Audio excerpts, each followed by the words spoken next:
पहले बीसीसीआई ने सारी शर्तें मानी और फिर उसके बाद लगातार झटके पर झटके गौतम गंभीर को बीसीसीआई दे रही है।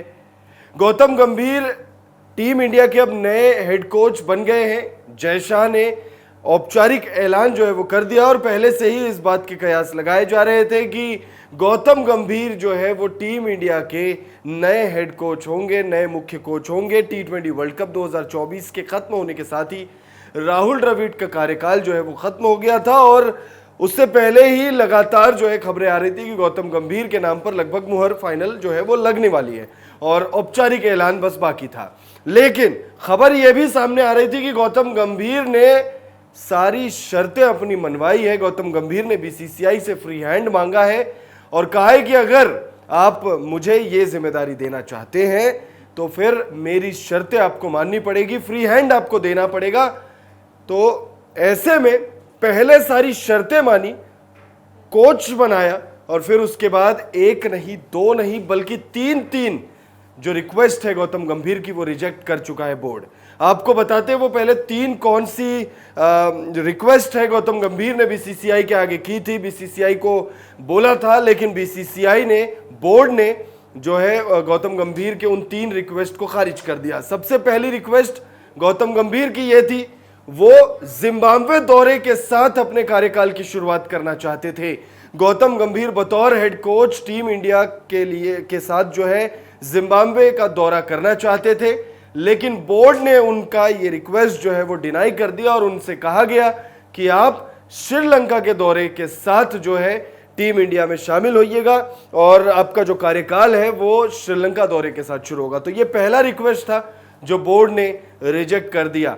उसके बाद दूसरी और तीसरी रिक्वेस्ट है सहायक स्टाफ, यानी टीम इंडिया के हेड कोच बने गौतम गंभीर। जब भी कोई हेड कोच बनता है तो वो अपने प्रेफरेंस के हिसाब से जो टीम इंडिया के असिस्टेंट कोचेस होते हैं, चाहे बैटिंग कोच हो, फील्डिंग कोच हो, बॉलिंग कोच हो, तमाम जो सहायक स्टाफ है वो हेड कोच चुनता है। हेड कोच जो है वो रिक्वेस्ट कर देता है बीसीसीआई की तरफ, बीसीसीआई को, और बीसीसीआई फिर उसके बाद मुहर लगाती है।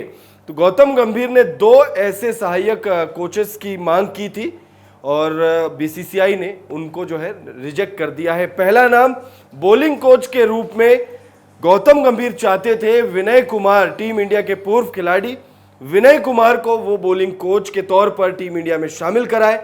बीसीसीआई ने इसमें कोई दिलचस्पी नहीं दिखाई। उसके बाद गौतम गंभीर चाहते थे कि जॉन्टी रोड्स टीम इंडिया के फील्डिंग कोच बने। जॉन्टी रोड्स जिनका कद फील्डिंग के लिए एटलीस्ट आज के डेट तक जो है जाना जाता है। जॉन्टी रोड्स दुनिया के बेहतरीन फील्डरों में से एक है। मौजूदा वक्त में भी कहा जाता है कि बहुत कम ही ऐसे खिलाड़ी हैं जो उनके लेवल की फील्डिंग करे।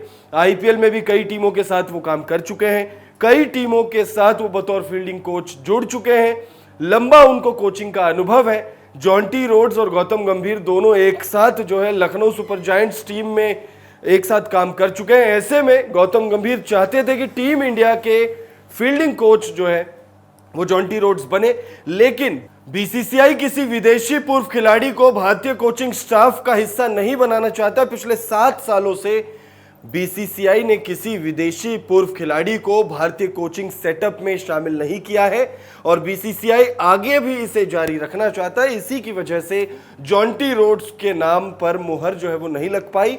अब एक नाम और सामने आ रहा है और वो जो नाम है, हो सकता है कि गौतम गंभीर को फिर जो है निराशा हाथ लगे, क्योंकि गौतम गंभीर साउथ अफ्रीकी दिग्गज तेज गेंदबाज मॉर्ने मॉर्कल को टीम के बॉलिंग कोच के तौर पर शामिल कराना चाहते। पहले वो विनय कुमार को शामिल कराना चाहते थे, लेकिन विनय कुमार पर सहमति नहीं बन पाई।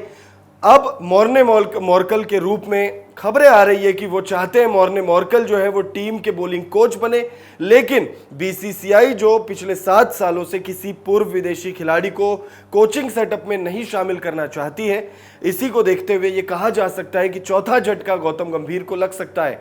जो सूत्रों की तरफ से खबर सामने आ रही है, अगर वो आपको बताए तो रोड्स के नाम पर चर्चा हुई थी। जॉन्टी रोड्स के नाम पर ऐसा नहीं है कि डायरेक्ट मना कर दिया था कि नहीं जी आपने विदेशी खिलाड़ी का नाम ले लिया है, सीधा रिजेक्ट, ऐसा नहीं हुआ था। जॉन्टी रोड्स के नाम पर चर्चा हुई थी। अब चूंकि जॉन्टी रोड्स बहुत बड़ा नाम है, खास तौर पर फील्डिंग के लिए जॉन्टी रोड्स की चर्चा आज भी होती है। तो उनके नाम की चर्चा हुई थी, लेकिन बोर्ड ने भारतीय सपोर्ट स्टाफ को रखने का फैसला किया है।